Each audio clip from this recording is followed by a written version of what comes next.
Metamorphosis, incredibly strong at doing that. Stun, movement speed buff, shield and resistances. Are they actually going to run Ignis into this? I'm not sure. They're hovering. I mean, they did lock in. They locked in the Fennec already, but they don't really sort of have that main tank at the moment. I mean, they've got the front line with the brawlers, but maybe looking at a Thane again to try and get that CC down. But no, it's not going to be. Okay, and final pick remaining for AIN. Not sure who they're going to pick up here. I think they're lacking damage at the moment. I think. Oh, well, Zuka has a lot of damage coming through. Zuka does have a lot of damage, but they need more. It's unreliable. I think it's reliable for Zuka. I just think that they need something that's a little bit more AoE damage coming in. You know, Ormar can dish that out. We see him often being relegated to a more supportive role, just being there to be a tank, as we've seen yesterday. He's been played a lot of the time. There we go. There's your damage, Slims. Yeah. I was going to bring it up, but I didn't. But you were correct. You were correct. Now I regret not talking about it. It wasn't a denial pick because they were the last pick for Slims, but picking it up for themselves can be quite beneficial. They're probably going to run that in the jungle. We've seen a lot of Slims jungle in the West, and I think that's where they kind of get the influence from. So Berry might be going into the jungle with that one, or he may potentially go into the lane with it. He can still run it. See what they're. Yeah, I mean, Slims has seen a lot of play in the jungle. Actually, I mean, just, standardly, in standard sort of meta, you have the marksman taking that role either in the bot lane or with a support-based hero. So probably Ormar would be the choice there. Actually, Chauknar maybe as well, but. Generally, you sort of see that duo lane being run, but Slims is one of those marksmen that you do see being picked up in the jungle as that high damage output, long range initiate kind of play style. But here we go, second game between ST and AIN. ST with a dominant performance in the first game of this best of 3. AIN looking to come back in the second game. We will see how this pans out for them. Like I said, incredibly dominant for start to the series. They could close it out with a 2-0, and they will be going up against Alpha Red if they were to do so. ST versus AIN on to the Arena of Valor. Pushing in early invades didn't go so well for AIN last time. They did actually have it stolen away, their invaded buff by Shanyo on the on that Slims last time, and they're going to try and recoup their losses this time around. The Might Golem. One thing we didn't talk about in the draft phase was that Scott has picked up Arduin, so that's the first time we've seen that in the tournament. So it'll be interesting to see how it plays into the matches. AIN, I'm not sure if they've had much experience. We talked about, it was mentioned in a couple of the videos, that Korean teams struggle with picking up new or unusual picks and adapting to it. So throwing in a spanner into the works could work to ST's advantage. Pure, just dashing away, very mobile on the Zuka, so not too much bother there, but Lover did take a little bit of damage in return as well. If you take a look again, ST going for this 2-1-2 setup, and they're trying to go for these brawls. Zuka jumps in with the uppercut, and Boss flies into the air, and they back off with not really a scratch on them either. Yeah, and it is going to be a jungle Slims for this one. Berry's running it, and just clearing out comps, but here's initiation on the side of ST. The Boss has got a little bit of mobility under his boots to get him out of danger. Arduin with a massive knock-up coming on through onto both of those sort of tanky brawlers that you can see on AIN. Ormar and Malok, both sort of notorious for being that sort of tanky front line with a little bit of CC and able to try and go for those sort of initiates and protect their backline from any harm. Spirit Sentinel is going to be the first point of contest between these two teams, but ST are positioned for the Abyssal Dragon as well across the map. ST with the 3-man squad, they're using 2 to deny it. That's going to have a quick scout of the situation, but Hualid picks it up. Not sure who got away. Spirit Sentinel's still alive, so they've been stagnating. AIN taking it. Look at the damage coming out on Zephys, though.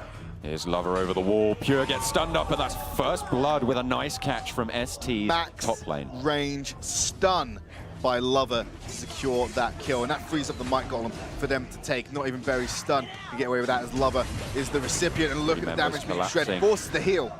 Ting is stunned up, has to dash away, but here comes Scott and Shanyo as well, and the damage is strong. Berry has to try and get away from this one, but Zuka pursues, and Scott is going to pick it up. Arduin changed the tide of that battle. Scott jumping into the middle, dishing out that front line damage that we need him to do in this matchup, and was just able to shred through the remainder of AIN with the reinforcements of his own team. Jando needs to be careful here, but here's Hualin with the reinforcements, and Chan, he's separated from his tower, forces the defensive ultimate to get back to safety. As the proc of that damage, Chan does take it, but it's fine. He's Malok, he'll be able to sustain that one back up. Shouldn't be too much of a problem, but you can see Lover already huge amounts of damage coming out. I'm pretty sure he's well on his way to completing his first item, 3-0-1. 3-0-1 on Ryoma, so Lover's in a great position. Leave him to split push if he wants to, or fall into the team for a rolling death squad. Speaking of rolling death squads, Pure seems to be the target. Throwing out the ultimate to slow him down. There's the zoning ultimate coming out from the Fennec, and Pure is trapped underneath the turret. A rock in a hard place. Ting is going to find the kill, but now is it going to be AIN to try and answer in the bot lane? But ST Janyo, he has mobility and he's standing quite far back away from the tower, because I think he's conscientious of this happening with the lack of players in the mid lane, in the top lane. So he had to back off there. His Malok coming in, trying to go for the dive. Janyo, though, straight through the minion wave, has the ability, has the mobility, and there's Berry getting caught out on the back with Lover, gets stunned up, and Boss is going to find the second stun as well, but meanwhile, Zuka has been able to get out. Zalava's in a bit of a sticky spot now, but is able to just tumble away. Oh, Janyo's in danger. With a max range stun from Berry's spear, gets away yet again, uses the flicker, and Lover is going to disengage as well, but ST roll on in. Hualin and Scott trying to find the knock-up, trying to find the damage. Boss has the heal, but goes down anyway. Berry will be backed up underneath the turret, and the flank comes in from the Fennec. The zone comes through. They're just keeping him underneath the tower, hoping that the wave comes in, and then go for the dive. Berry Scott goes aggressive. Takes it down, and that is going to be Ryoma finding another kill. The knock up onto Chan, and Scott able to find his way out from underneath the turret, but for how long will he survive? Chaugnar bearing down. The shield comes through. Oh my goodness, ST dishing out the damage and able to distribute it as well. Still got finally AIN get killed. They've still got them in the bottom of the map, and Howlin can stop the recalls if he wants to, but he's opting to go for the solo Abyssal Dragon. One thing to note about Fennec's passive was that he was able to get that fourth auto attack onto Boss and decimate him before he could get the respawn in. Abyssal Dragon does go over to the side of ST, so that's the second one of the game, and they're starting to accrue a similar lead that they did in game one. They have certainly started this game off in the best of spirits. 4-1-2 on that Ryoma. I'm looking at here and I'm thinking, what have you got to stand up against that? I mean, even Malok, Chan on that Malok will really struggle to stand up in a 1 versus 1 against the Ryoma at this point. You know, you pop that Ryoma in a side lane, push down those turrets, and you really can't do much about it. Well, Spirit Sentinel should be free. Yeah, ST. Gut punch from Boss getting the stun up, but it's not going to stop that Spirit Sentinel. So they've got an opening in the mid lane where they've taken out that outer tower on the side of ST. They're really trying to pressure down the top side of the map. And Pure needs to be careful here. He's still liable to a free-man dive if he stays under this tower. Tinks wants to kick things off. Pure's just going to dash away from that one, but he is going to give up the top lane outer turret. Lover trying to find the stuns onto Pure, but they're just going to back him up underneath that turret, but in the bot lane, they are just going for a little bit of a duel, and Chan taken down very, very low. Shanyo trying to find it. Got nowhere to go. He has the mobility, takes a couple of turret shots. Chan, if he finds the sustain, could find the damage onto Shanyo, but Hualin is going to try and find it himself. The heal from Boss keeping him alive for just long enough, but there's the knock-up, and Boss goes down himself. Thanks for saving my life, buddy. See you later. See you later. Yeah, he's just thrown his teammate under the bus there with that. Lover and Scott on the top side. Well, they dived Pure and then they wanted some more.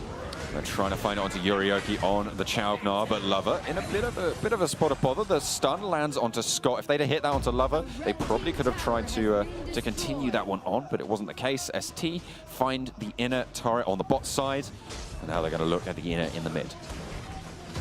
Mid inner going down. ST clearing the board of this map. Only the top inner remains before they can start breaking down the high ground towers. Hualin with that ultimate, just trying to delay AIN from advancing. Look at that long-range poke coming in from Janyo. One more should do. One more should do the trick, but Chan has to body block it. Yorioki so close to going down. Yorioki just on a sliver of health, has to back all the way up. So much poke being dished out from Janyo on that Raz. Cannot stand up to that at all. Certainly not this early on in the game. Haven't built up those resistances just yet. I have to say, the zoning ultimates from Hualin have been on point consistently in these team fights. Look at Yorioki. Look how fast he goes down. He's just being burst time and time again, and he has no impact from it in the rest of these team fights. Has to back away. Doesn't have that sort of CC removal that Chaudhnar is so good at. Well, they've only got a bit of a minion wave coming in. They've got the siege minions, Scott, Lover, and Hualin.